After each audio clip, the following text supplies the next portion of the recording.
खुलुमबाय आं सिबिरानि ब्रह्म नोंथांमोनखौ आंनि एसबि बड' निउज चेनेलाव गासैखौबो बरायबावनाय थाबाय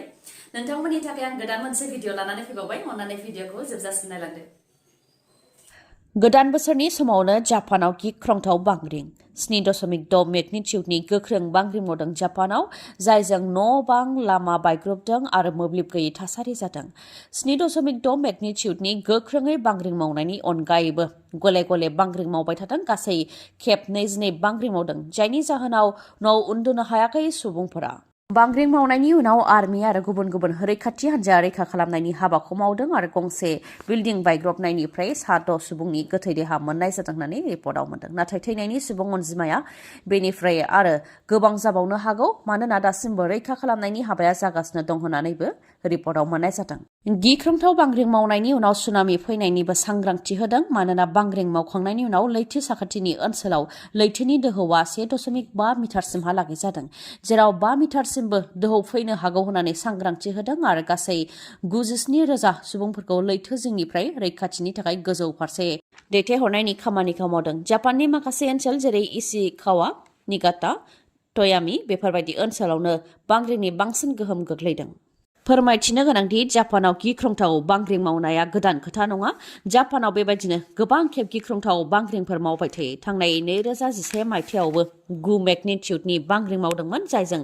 8,500नि गोबां सुबुंफोरानो जिउ खोमानो गोनां जादोंमोन बर'नि आर'नाइया जिअग्राफिकेल इन्डिकेसन अदेबानि GI टेग मोननो थांगासिनो दङ GI टेग कमिसननि चेन्नाइआव थानाय हेड अफिसनिफ्राय आर'नाइया GI टेग मोननो थांगासिनो दं बे खौरांखौ मिथिहोदों मन्त्रि उरखावग्रा ब्रह्म बिथाङा फोरमायथिदों दि GI टेगनि थाखाय आर'नाइनि अनगायैबो गामसा दख'ना जौ बिदै नाफाम बायदिनि थाखाय एप्लाइ खालामनाय जादोंमोन नाथाय गासैयावबो GI टेग मोनाबाबो आर'नाइयाव GI टेग मोननो थांगासिनो दं होननानै फोरमायथिदों मन्त्रि उरखावग्रा ब्रह्म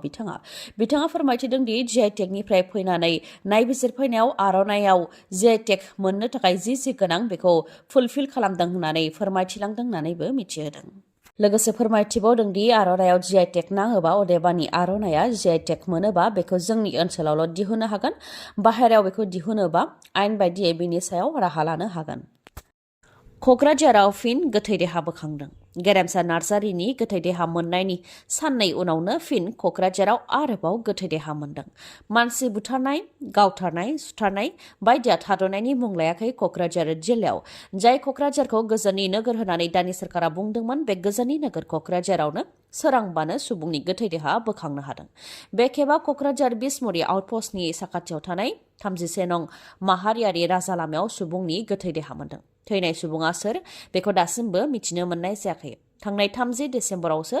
ITIनि फरायसा 18 बोसोर बैसोनि गेरेमसा नार्जारिनि गोथै देहाखौ बोखांनो हानाय जादोंमोन क'क्राझारनि मागुरमारि साहा फेक्टरिनि साखाथियावनो गेरेमसा नार्जारिनि गोथै देहाखौ गारनानै गालांदोंमोन दुथांफोरा जाय जाथायाव दासिम 3 दायनिगिरिफोरखौबो हमबाय क'क्राझार पुलिसा दायनिगिरिफोरनि मादाव 19 बोसोर बैसोनि पृथ्वीराज नार्जारि जाय गुबै दायनिगिरि बेनि अनगायैबो हमजानाय गुबुन सानैया 18 बोसोर बैसोनि उन्दैसिन सोंनाय फिननाय लानायनिफ्राय मिथिनाय बायदिब्ला पृथ्वीराज नार्जारि आरो गेरेमसा नार्जारिनिया मबाइल आरो रांखौ लानानै गोजाम सुथुर दंमोन बेनिखायनो गेरेमसा नार्जारिखौ सोलो खालामनानै बुथारदों आरो साहा फेक्टरिनि साखाथियाव गारनानै दोनहैदों होननानै क'क्राझार पुलिसा मिथिहोदों बर' सावथुन मुलुगनि थाखाय गोजोनथाव खौरां बे खेबाव बर' सावथुन मुलुगनि साबसिन दिहुनगिरि दिथागिरि महरगिरिफोर गासै 20 आयदायाव राङारि बान्था होनो आखायाव लादों बिटिआर सोरखारनि बानजायनायाव बिसाजों सायख'जानाय 20 आयदायाव राङारि बान्था होनो आखायाव लादों बर'नि हारिमुआव मैखोमै बिहोमा होबोनानै रुंसारि जानाय बिथांमोननि मुङावनो 50,000निफ्राय 1 लाख रां बान्था होनो आखायाव लादों बे गोजोनथाव खौरांखौ बिसानि जानानै फैलासे बरगयारि बिथाङा मिथिहोदों बिथाङा फोरमायथिदों दि फैगौ 25 फेब्रुआरियाव बान्था राननाय हाबाफारिया जागोन सिगाङाव सार्टिफिकेट आरो ट्रफिनि अनगा जेबो होनो हायामोन नाथाय देग्लाय बिटिआर सोरखारनि बानजायनायाव सार्टिफिकेट आरो ट्रफिनि अनगायैबो 50,000निफ्राय 1 लाख रां बान्था होनाय जागोन आरो बेजों इयुन जोलैनि महरगिरिफ्रा थुलुंगाखांनायखौ मोननो हागोन होननानै फोरमायथिदों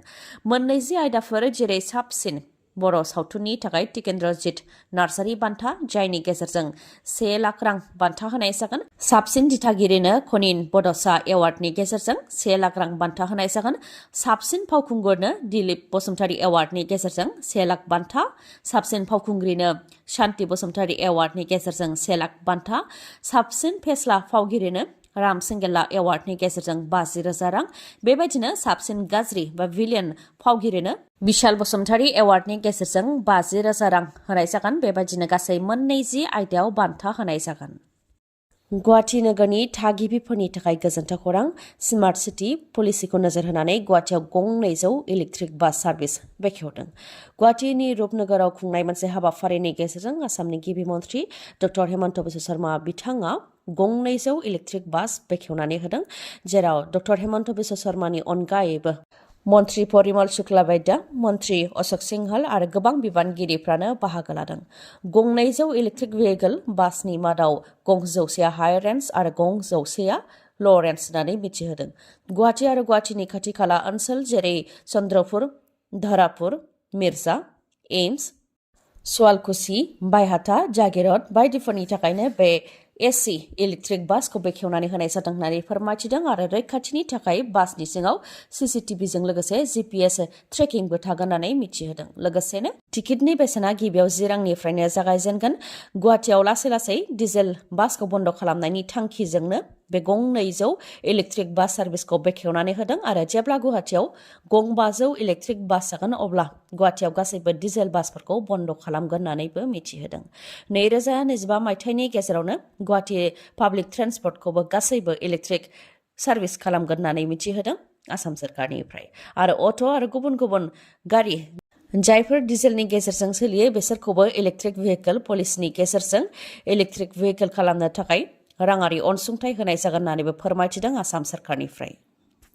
गोदान बोसोरखौ बरायनो थाखाय रंजानायनि गेजेरावनो आसामनि दाब दाब जायगायाव जाब्रबथाय जादों। जेरै लावखार ओंखाम जानो थांनाय गंसे गारिया बुरलुंबुथुर दैयाव गोग्लैदों, जायजों CRPFआव मावनाय श्रीमन्त सैकिया मुंनि सुबुङा जिउ खोमानो गोनां जादों। धलपुरनि बनपुर जामुगुरियाव जादों बे जाब्रबथाया। गारिया दैयाव गोग्लैनाय लोगो लोगोनो रैखाथिनि थाखाय माखासे सुबुंफोरा बुरलुंबुथुर दैयाव बाज्रुमदोंमोन। उनाव श्रीमन्त सैकियानि बिसि आरो फिसाजोखौ रैखा खालामनो हादों, नाथाय श्रीमन्त सैकियाखौ रैखा खालामनो हानाय जायाखै। बे जाथायनि अनगायैबो बिटिआरआवबो गिख्रंथाव लामानि जाब्रबथाय। पर्बतजेरा महकुमानि सिङाव थानाय साथागुरियाव गोख्रैथिजों धुबुरी फारसे थांनाय गारिया 19 नं माहारियारि राजा लामायाव साथागुरियाव सानै सुबुंखौ सौख्रांलांदों, जायजों गोब्राबै जोखोम जानो गोनां जादों। जाथायखौ नुनायफोरा फोरमायथिनाय बायदिब्ला सासे आइजो आरो सासे उन्दै गथ'आ लामाजों थाबायलांबाय थानाय समावनो गोख्रैथिजों फैनाय गारिया आइजोखौ सौख्रांलांदों। बेनि उनाव उन्दै गथ'साखौ गोजान जानथायसिमहालागै लांखारदों, जायजों सानैबो गोब्राबै जोखोम जानो गोनां जादों। बे जाथायनि अनगायैबो सिपाझारावबो जाब्रबथायजों सासे सुबुंनि जिउ खहा आरो सासेया गोब्राबै जोखोम। गोख्रैथिजों फैनाय गारिया गंसे मटर साइकेलखौ सौख्रांफैनायाव जादों बे गिख्रंथाव जाब्रबथाया, जाय जाथायाव बिद्युत देखा मुंनि सुबुङा जिउ खोमानो गोनां जादों आरो गुबुन सासेया गोब्राबै जोखोम जादों। फोरमायथिनो गोनांदि थांनाय 2023 मायथाइनि जोबथा सान अदेबानि 31 डिसेम्बराव गुवाहाटीआव जौ फाननानै फिन गोदानै रेकर्ड खालामदों। 31 डिसेम्बरावनो गुवाहाटीआव 8,50 लाख रांनि जौ फाननो हादों। बेनि अनगायैबो स्पेशल 15 डेज मिशननि गेजेरजों 400नि गोबां जौ लोंनायनि केस रेजिस्टार खालामनाय जादों। 100नि गोबां लाइसेन्सखौ केन्सेल खालामनाय जादों। बेनि अनगायैबो GMCHआव 471 इमार्जेन्सिखौ थिसननाय जादों। गोदान मटर साइकेल बा स्कुटि बायनो गोसो दंब्ला नोंथांमोननि थाखाय मोनसे गोजोनथाव खौरां।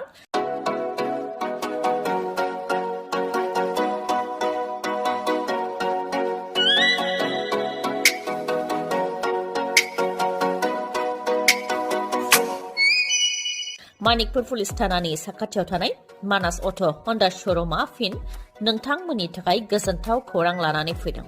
गोथार बर'दिन सानजों लोब्बा लाखिनानै बायदि बायदि अफार फोसावदों मानास अट' हन्डा श'रुमा। अफारफोरा जाहैबाय जायखिजाया मटर साइकेल बा स्कुटि बायोबा नोंथाङा बेसेन नाङालासे गंनै हेलमेट मोननो हागोन लोगोसे बेसेन नाङालासे 5 लिटार पेट्रल मोननो हागोन आरो बेसेन नाङालासे गोजां बोथोरनि थाखाय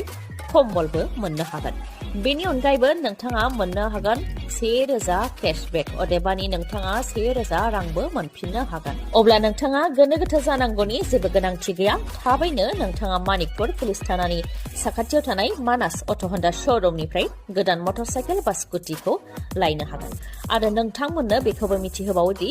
जायखिजाया कम्पानिनि गोजाम मटरसाइकेल बा स्कुटिखौ सोलायनानै नोंथाङा गोदान मटरसाइकेल बा स्कुटिबो बायनो हानायनि राहा दं बे श'रुमाव बेनि अनगायैबो नोंथाङा गोजान जानथायनिब्ला होम डिलिभारि खालामनायनिबो राहा दं बे श'रुमाव आबुङै मिथिबावनो थाखाय 7002601255 नङाबा 9101272776 बे नाम्बाराव खौरां लाहरनो हागोन गोजोन्थों दिनैनि भिडिअ एसेनोसै गाबोन आरो गोदान भिडिअजों लोगो मोनफिनबावगोन नोंथाङा दासिमबो आंनि चेनेलखौ साबस्क्राइब खालामाखैबा अन्नानै साबस्क्राइब खालामदो लोगोसे लाइक कमेन्ट आरो शेयार खालामनो दाबाव गोजोन्थों